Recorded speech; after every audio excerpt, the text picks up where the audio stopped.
বাংলাদেশের রাজনীতিতে আমরা অতীতে দেখেছি যারা বিজয় লাভ করে তারা রাষ্ট্রের মালিক হয়ে যায় তাৎক্ষণিক, আর যারা দেখা যাচ্ছে যারা বিজয় হয়েছে তারা 51 পেল আর যারা 49 পেল তারা তাৎক্ষণিক পর্যায়ে হয়ে যায়। আমি যদিও আইনের অত বিশেষজ্ঞ না, তবে যতটুকু সাধারণ মানুষ হিসেবে আইন বুঝি, আমার মনে হয় রাজ্জাকি ভাইয়ের কিছু কথার সাথে আমি একমত হতে পারছি না। উনি বলেছে যে অতীত থেকে আমরা কোনো শিক্ষা নিয়েছি কিনা, আমার মনে অবশ্যই নিয়েছি আমরা।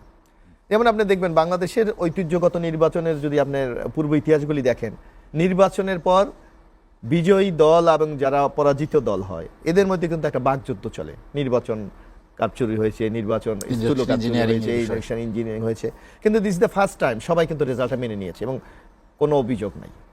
এটা কি আমরা শিক্ষা নিইনি? অবশ্যই। তারপর দেখবেন যারা বাংলাদেশের রাজনীতিতে আমরা অতীতে দেখেছি যারা বিজয় লাভ করে তারা রাষ্ট্রের মালিক হয়ে যায় তাৎক্ষণিক, আর যারা দেখা যাচ্ছে যারা বিজয়ী হয়েছে তারা 51 পেল আর যারা 49 পেল তারা তাৎক্ষণিক পর্যায়ে হয়ে যায়।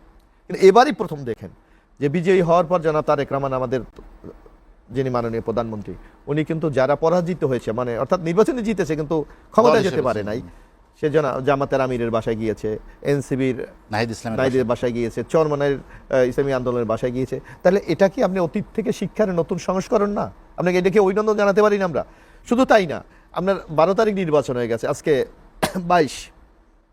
10 দিন বাংলাদেশে উল্লেখ করার মতো একটা নির্বাচন সংক্রান্ত কোনো ঘটনা ঘটেছে? তো এইটা কি আমরা অতীতে শিক্ষা নিইনি? আমার মনে হয় অর্জন আমাদের অনেক কিছুই আছে, অর্জন আমাদের অনেক কিছুই আছে, আমরা এগিয়ে যাচ্ছি। আরেকটি বলেছে, আমি জানি না রাজ্জাকি ভাই বিজ্ঞ আইনজীবী, সেই কথাটা কিভাবে বলে যে এই নির্বাচন এখন কেন? নির্বাচন তো হওয়ার কথা ছিল 29 সালে।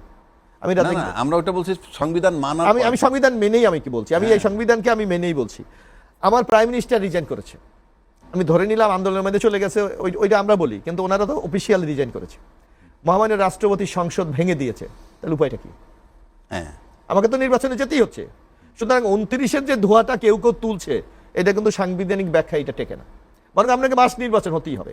এক আরেকটি বলেছে জুলাই আন্দোলনকে আমরা ভুলে গেছি না। আপনি দেখবেন আমাদের মাননীয় প্রধানমন্ত্রী উনি কিন্তু জুলাই অভ্যুত্থানকে স্বীকার করেই হাদির কবর জিয়ারত করেছে, আবু সাইদের কবর জিয়ারত করেছে, যেখানে এই জুলাই যে স্মৃতিগুলি আছে সেখানে উনি কিন্তু সেই শ্রদ্ধা নিবেদন করেছে।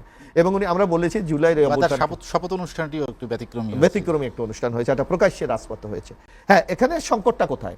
যে রাজ্জাকি ভাই যে সংকটটা বলেছে যে বিএনপি জুলাই এই যে গণপরিষদের, এটা আমরা শপথ নেইনি। আমি তো এই সংসদের একজন সদস্য, আমরা কনস্টিটিউশনকে ফলো করে কিন্তু আমরা এগিয়ে যাচ্ছি। হ্যাঁ, কনস্টিটিউশনের মধ্যে নানা প্রশ্ন থাকতেই পারে, কারণ এই সরকারটা কিন্তু 106-এর আদেশের মাধ্যমে হয়েছে, সুতরাং অনেক জায়গায় কিন্তু বিচ্যুতি আছে। কিন্তু তারপরও আমরা চেয়েছি যে নির্বাচনটা সাংবিধানিক কাঠামোতে হয়েছে, সেই কাঠামোটা বজায় রেখে আমাদের শপথের যে আর্টিকেল, নিশ্চয়ই দুই বিজ্ঞ অ্যাডভোকেট আছেন, সেখানে শপথের একটা শপথ বলা আছে। আপনি এখন যে প্রশ্ন আপনি দেখবেন কিছু কিছু জায়গায় বিভিন্ন যারা আইনি এক্সপার্ট তারা কিন্তু বলছে জামায়াতে ইসলামীর এমপিশিপ নাই, কারণ তারা 2টা শপথ দিয়েছে। প্রথম শপথ যদি তারা নিয়ে থাকে, দ্বিতীয় শপথ নিলে আগের শপথের কার্যকারিতা থাকে না। আমি জানি না এটা আইনের ব্যাখ্যাটা কি, সুস্পষ্ট ব্যাখ্যা আমার কাছে নাই। তো এই সংকটটা তৈরি হোক, এটা আমরা চাই নাই। যার জন্য আমরা বলেছি যে আমরা প্রচলিত যে আমাদের শপথের বিধান আমাদের কনস্টিটিউশনে আছে সেটা আমরা নিয়েছি। এবং জুলাইয়ের যে কমিটমেন্টগুলি আপনারা দেখেন যে কমিটমেন্ট এখানে বলা হচ্ছে আমরা কি জুলাইয়ের চেতনা ধারণ করি? অবশ্যই করি। আমরা যখন জুলাইয়ের এই আলোচনাটা হয় তখন আমরা কিন্তু 30টা বিষয়ে ঐক্যমত হয়েছে, বাকিগুলিতে আমরা নোট অফ ডিসেন্ট দিয়েছি। এবং আমরা যখন এই ঐক্যমত কমিশনের রিপোর্টটা প্রথম প্রকাশিত হয় তখন কিন্তু নোট অফ ডিসেন্ট তারা প্রকাশ করেছিলেন, কিন্তু যখন সিগনেচারের জন্য এটা রাজনীতি আহ্বান করা হয়েছে তখন এই তারা নোট অফ ডিসেন্টটাকে অ্যাভয়েড করেছে। আমরা কিন্তু তাৎক্ষণিক আপনার মনে থাকার কথা বা রাজ্জাকি ভাই বেলাল ভাই মনে থাকার কথা, বিএনপির পক্ষ থেকে বলা হয়েছে বিএনপির সাথে প্রতারণা করা হয়েছে, কিন্তু আমরা একটা বৃহত্তর গণতান্ত্রিক উত্তরণের স্বার্থে এবং বাংলাদেশের মানুষের আকাঙ্ক্ষাকে ধারণ করে আমরা সেদিন কিন্তু স্বাক্ষর করেছিলাম। এখন আমরা কি বলছি? এখন আমরা বলছি জুলাইয়ের প্রত্যেকটি বিষয় সংসদে আমরা উত্থাপন করব, যদি সংখ্যাগরিষ্ঠতা এমপির মহোদয়রা এটা অ্যাকসেপ্ট করে অবশ্যই আমরা সেটা মেনে নেব। সুতরাং বিএনপির এখানে ধোঁয়াশার কোনো কিছু নেই, আমরা স্পষ্ট বলেছি পার্লামেন্ট সার্বভৌম, সুতরাং পার্লামেন্টের যে সিদ্ধান্তগুলি নেবে সেটাই আমরা আগামী দিনে বাস্তবায়ন করব।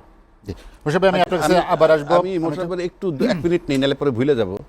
উনি বলছে যে সরকার চলে গেল, সরকার চলে যাওয়ার পর সংবিধান মোতাবেক নির্বাচন। কারেক্ট? কেমনে? সরকার চলে যাওয়ার পর নির্বাচন হইতে হবে 3 মাসের মধ্যে। সেটা হলো 7ই নভেম্বর 2024-এর মধ্যে, যদি কোনো কারণ না হয় আরো 3 মাস পাইলে 7ই ফেব্রুয়ারি 2025-এর মধ্যে। এরপরে 2026-এর ফেব্রুয়ারিতে নির্বাচন, সংবিধানে নাই। আপনি এই মেয়াদ পার হওয়ার পর রাজনৈতিক দলগুলি যদি ঐক্যমত হয়ে, এখানে তো একটা বিশেষ ক্রাইসিস মুহূর্ত। আমি বলতে চাই, আপনি ওইটাও তো ধরেন রাজনৈতিক দল, এটা বিশেষ ক্রাইসিস, তো রাজনৈতিক দলগুলো একটা ক্রাইসিসে গণভোটই করছে। এখন গণভোটে আপনার রাষ্ট্রপতির আইন মোতাবেক ওত নেবেন। যে মানে না সেটা তো বিএনপি আমরা তো বলেনি মানি না, এখনো। আমরা তো সেটা বলি না। না মানেন নাই, মানে আপনি ওত নিতে হবে। আপনি তো ঢুকতেই পারবেন না সংবিধানটায়। কেন বলছি? তাহলে আবার সংবিধানটা দেখাইতে হয়। এই সংবিধান আছে 142-এ বলা আছে, 142 অনুচ্ছেদে, যে 2/3 মেজরিটি দিয়ে এই সংবিধান সংস্কার করতে পারবে, যেভাবে মন চায় সেভাবেই ধরতে পারেন। এটা তো আগেও ছিল, না রাখেন, কিন্তু ব্যতিক্রম আছে কোথায়? ব্যতিক্রমটা এখানে আছে, মৌলিক কাঠামোতে, হ্যাঁ। 7-এর খতে বলা আছে সংবিধানের 142 অনুচ্ছেদে যা কিছু থাকুক না কেন, ওই 142-এ যা কিছু থাক না কেন, সংবিধানের প্রস্তাবনা প্রথম ভাগের সকল অনুচ্ছেদ প্রথম ভাগের মধ্যে আছে ওই বঙ্গবন্ধু ছবি টানানো। এটার পরিবর্তন করতে না পারবেন আমি একটু কথা বলি।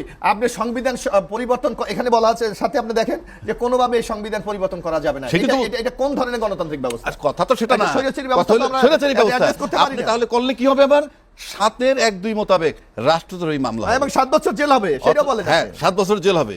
প্রশ্ন হচ্ছে যে তাহলে তো আপনি যতক্ষণ মধ্যে এটা না পারতেছেন অতক্ষণ পর্যন্ত, তাহলে সংবিধানই যদি মানেন, আমি বাদ দিলাম গণভোট, সংবিধানই যদি মানেন, তাহলে যতক্ষণ পর্যন্ত পরিবর্তন না হবে অতক্ষণ পর্যন্ত জাতির জন্য না, সংবিধানের সকল অগণতান্ত্রিক বিষয় যদি কেউ যুক্ত করে, সেটা আপনি মানবেন? অগণতান্ত্রিক বলতে কিছু না, এটা change করতে- অবশ্যই, এটা তো তারা করেছে। আপনি এখন এখন বললে হবে না তো। নির্বাচনের বৈধতা নিয়ে প্রশ্ন